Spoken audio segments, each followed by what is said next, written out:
Good morning to everybody listening to us.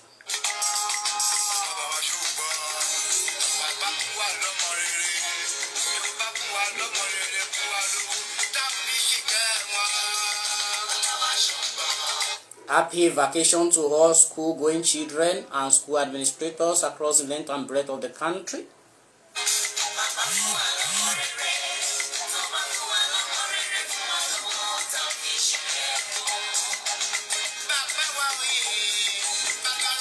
This is the voice of Kenite Publishers Educational Research Institute.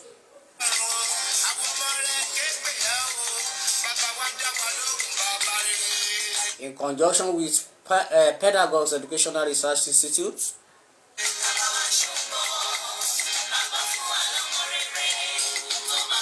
A platform dedicated to counseling children of school-going age as well as school administrators.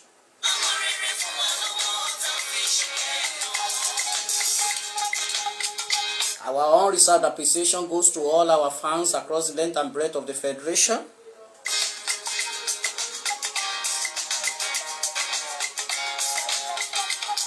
We wish children of school-going age preparing for terminal examination a very happy preparation. And wish them success in their forthcoming WAEC, NECO, as well as BECE and Common Entrance Examination.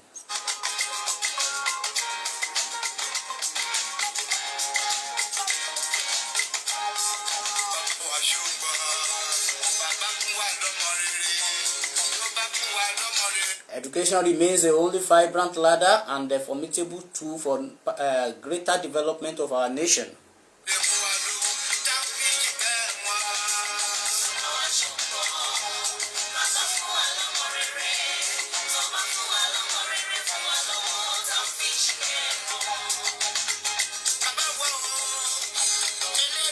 It is to all teachers and parents of children of school-going age in Nigeria and Sahara Africa.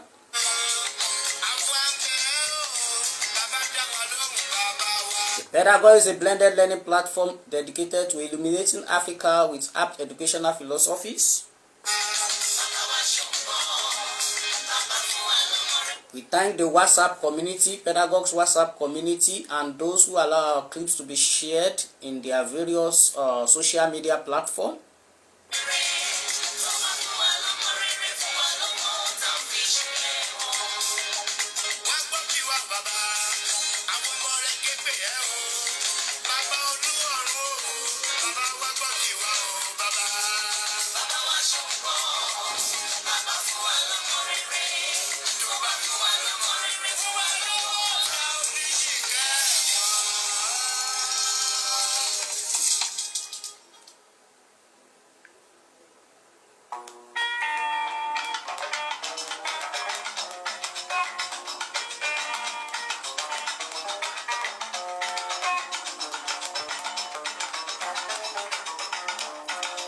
The topic for this morning is teacher as a facilitator of mediated learning experience.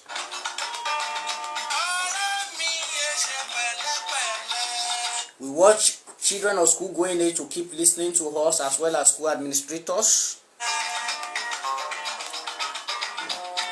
The idea we are trying to sell to the Nigerian community is the idea of blended learning experience as well as counseling initiative. As our own little contribution to the national development so that the educational gospel can keep going from strength to strength in Nigeria.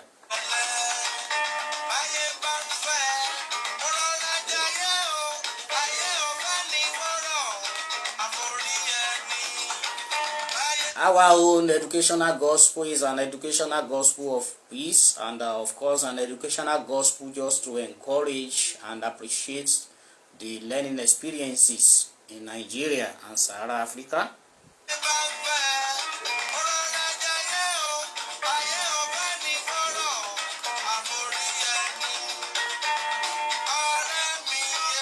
Silver or gold we do not have to give the Nigerian community, but at least we can still do this in our own little way to contribute to national development.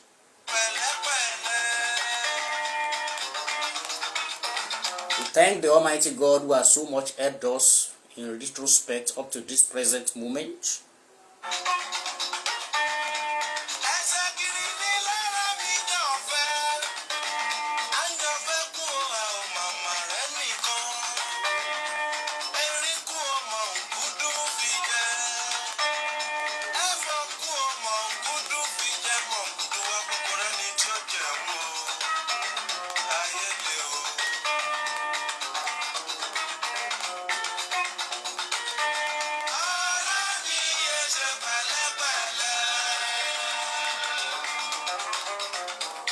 There are different dimensions to appreciating a teacher.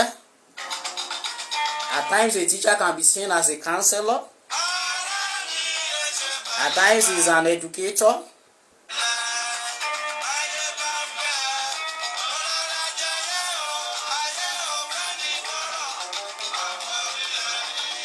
At times, a teacher is a judge. At times, he is a curriculum maker in practice.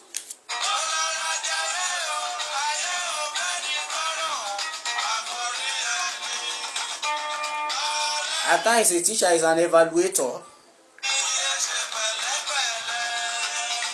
A teacher could be an embryonic messiah for the children. A teacher could be a counselor. But on a very serious note, this morning we are considering the dimension of a teacher who is a facilitator of mediated learning experiences.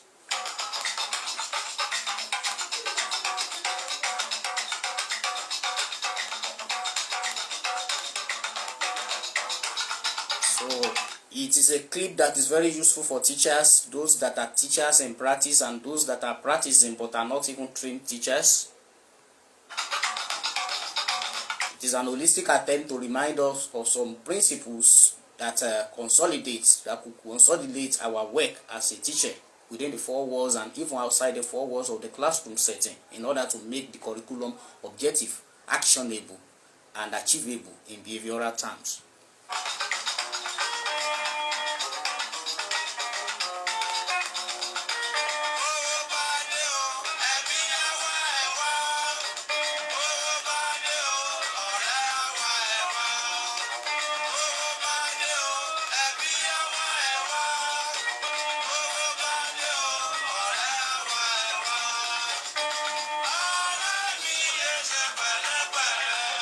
Thank you very much. So without wasting our time, this morning we are discussing the dimension of a teacher who is, of course, a facilitator of mediated learning experience. So teachers belong to the part of the society, members of the society who are dedicated and who are sophisticated members of the society. They play their quota to ensure that children of school going develop intellectually, and of course the assignment is very significant within the four walls of this classroom setting, and of course they are to facilitate learning experience as it is stated and defined by the National Educational Policy, and of course as clearly stated for the actualization of curriculum objective. So if the truth must be told, sincerity must be said, if honesty must be uplifted and righteousness exalted, the teacher is not the omniscient, the teacher is not the all-knowing, because even in the four walls of the classroom setting and when the lesson plan is being planned, there is a place there that talks about the entry behavior of the school-going child. That is, his philosophical school of thought believes that the child is not a blank slate, that the child is not a tabula rasa. He has certain knowledge that is bringing from home. He has certain knowledge that is bringing from the social media. He has certain knowledge that is bringing from the peer. He has social media he has certain knowledge that is bringing from the society, from the religious setting. So all this contributes to the prior knowledge of the child, and there are some knowledge that the child would have acquired in the previous class. So all this knowledge contributes to what the child knows already, which the teacher is just to draw out, which the teacher is just to bring out, which the teacher is just to consolidate which the teacher is just to make sure that he fixes one or two things that are not, the child does not understand. In other words, the teacher is not the all-knowing. The teacher is just to fix some knowledge that the child does not know. In other words, the teaching experience needs to be a teacher-centered one. The teacher has to inquire from the students. The teacher must not assume. The teacher should ensure that the classroom setting is, of course, a very democratic one, in such a way that he allows the children or the child in question to contribute actively to knowledge. Hence, he will by this promote the thinking potential and the creative potential of the child. He will promote the confidence of the child. He will promote the self-esteem of the child. He will make the child to appreciate himself. The child needs to appreciate knowledge. The child needs to synthesize knowledge. The child is not a robot.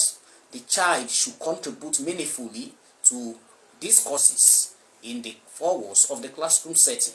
So in other words, within the teaching experience, there should be ample opportunity given to the child of school-going age to contribute meaningfully to what the teacher is trying to pass across by virtue of knowledge and by virtue of teaching learning experiences. So the teacher is expected to teach from known to unknown. The teacher is expected to teach from simple to complex. The teacher is supposed to teach from here and near, what is near and close to the children, to what is far and far from them. So this will make the child to appreciate knowledge better. So classrooms need to be very democratic. The teacher is to draw out from what he is trying to, is to draw out knowledge. There are certain knowledge, there are certain talents, there are certain generic blueprints that are innate, that are inactive in the child. But by the virtue of the teacher coming to the class, is trying to draw out those potentials.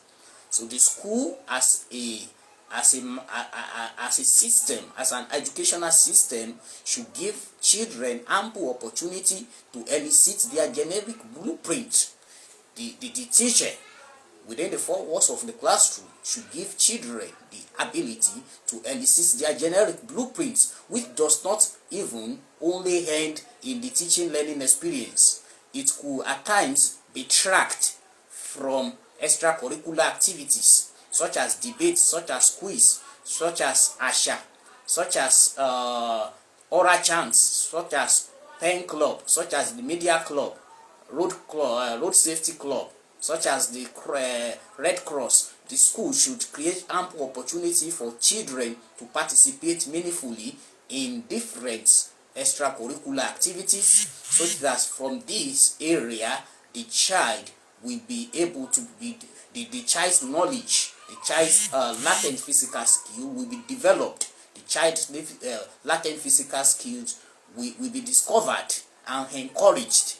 So it will enable the child to be independent. It will enable the child to have a proper mastery of himself. So the school is to ensure that the innate ability of the child comes into existence. That is the essence of teaching learning experience. That is the essence of education.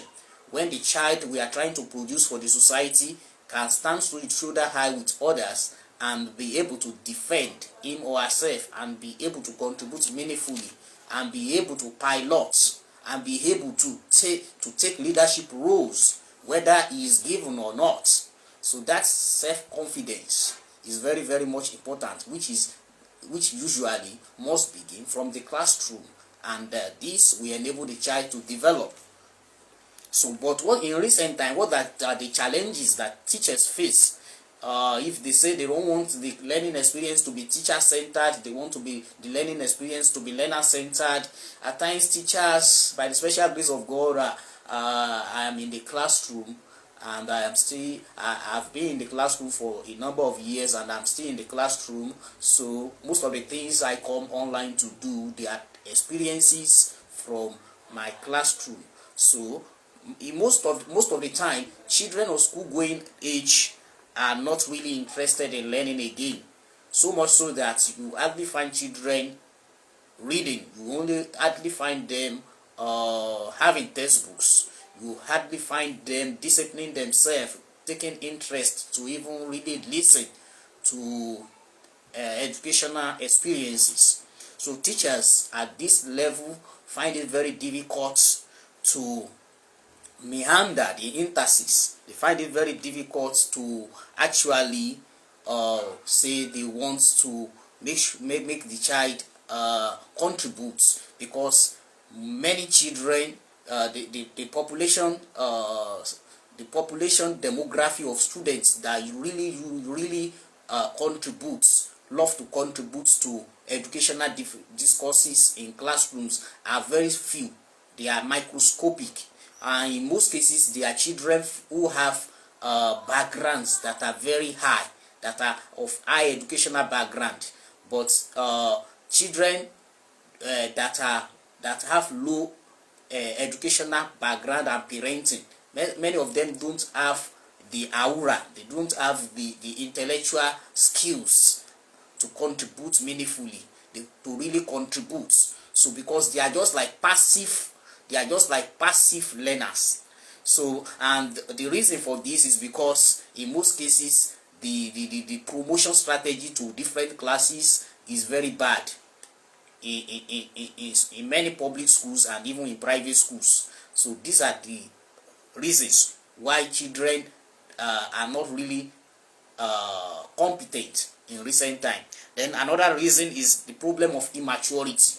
Many of these children of school going age are not really mature. Many parents skip classes, so much so that these children are not really mentally mature for the academic experiences being brought to them.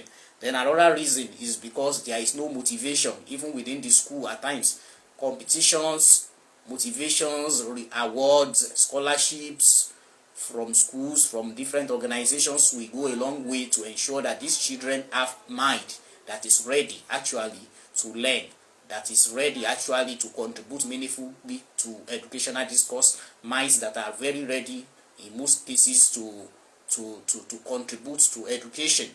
So all these things are the problems that teachers are facing. Then reading culture.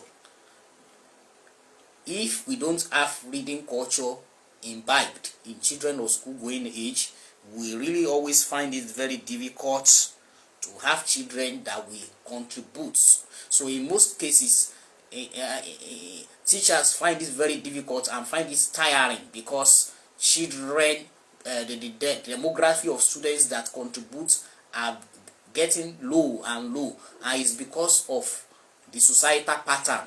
The society does not really value intellectualism like in the olden days. So there should be a way to track back, a way to go back to things that will encourage intellectualism, to things that will elevate intellectualism above materialism. So when we don't elevate intellectualism, when we don't reward intellectualism beyond the materialism, we always find ourselves in a situation of intellectual quagmire. There will be intellectual poverty in the society. So we cannot just afford to continue going that way. So if teachers are going to be facilitators of mediated learning experiences, students need to learn in different ways, even from home, even through the social media. There should be mind readiness. They should even read on their own. They should engage in group discussions. They should engage in personal study. They should have necessary books. Parents should supervise them.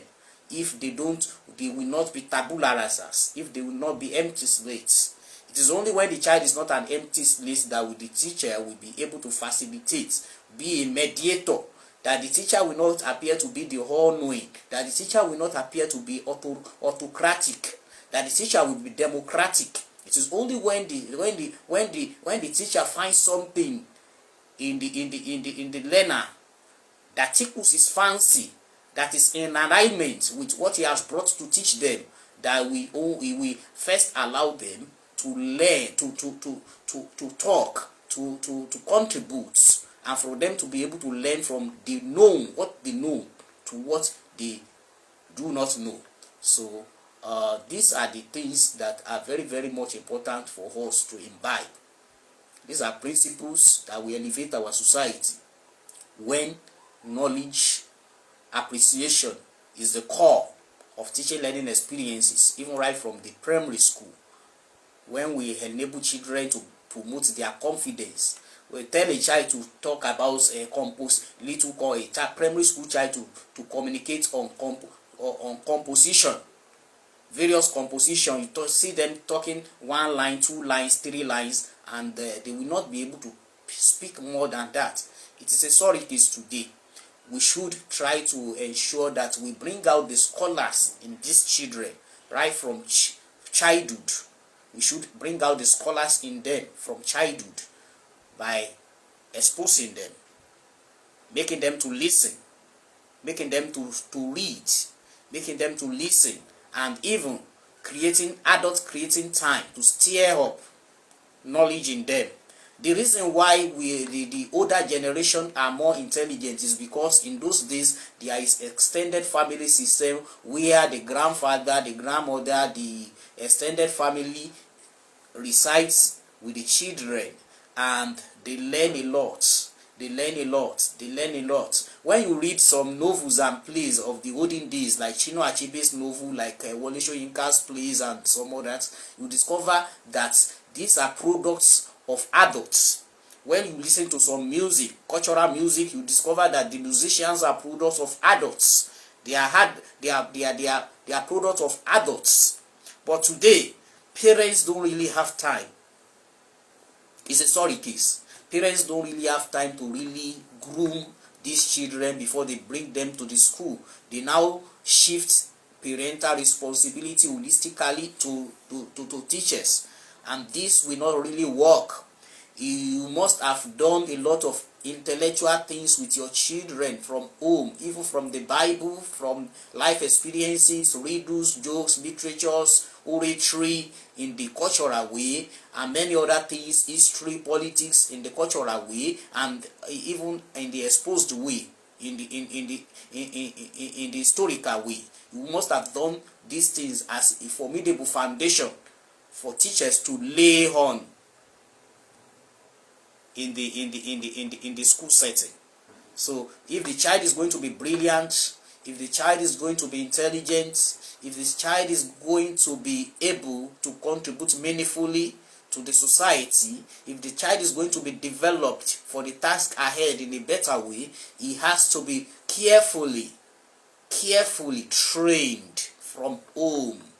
He has to be carefully trained, and parents need to give necessary time to ensure that they give a foundation upon which teachers can lay on. Teachers are not magicians. I keep saying this, teachers are not magicians. So parents need to be up their game in the training of their children. So if teachers are going to be facilitators of mediated learning experience, which is the best, which will make learning to be better, which will make knowledge to be well appreciated, our society in the holistic sense, the religious setting, the social media, the mass media, the teachers, the government, every stakeholder has a lot of roles to play. So with this, we have come to the end of today's segment of the program, which is the Pedagogues Has Talked. So for those who want to see us for child counseling, we have an office in Ilesha. We have our office now in Ilesha, DOK Pharmacy, Otakwete, Ilesha. So you can come with your child's problem, where we'll be able to discuss it together, and as parents and professional teachers will discuss it, tell you what you can do to make sure that the education of your child is better. And if you want your child to be tutored by us, we try to groom children in such a way that they will be societally relevant and they will be competent. They will be able to stand shoulder high with their colleagues across the world. So if you want us to fix one or two problems that your child is encountering in whatever class, we are always there to listen to you. So thank you very much for listening to us and for watching us. We thank everybody who watches us. We thank those who allow our clip to be shared on their platform. We thank everybody. Thank you very much, and God be with you till we meet again.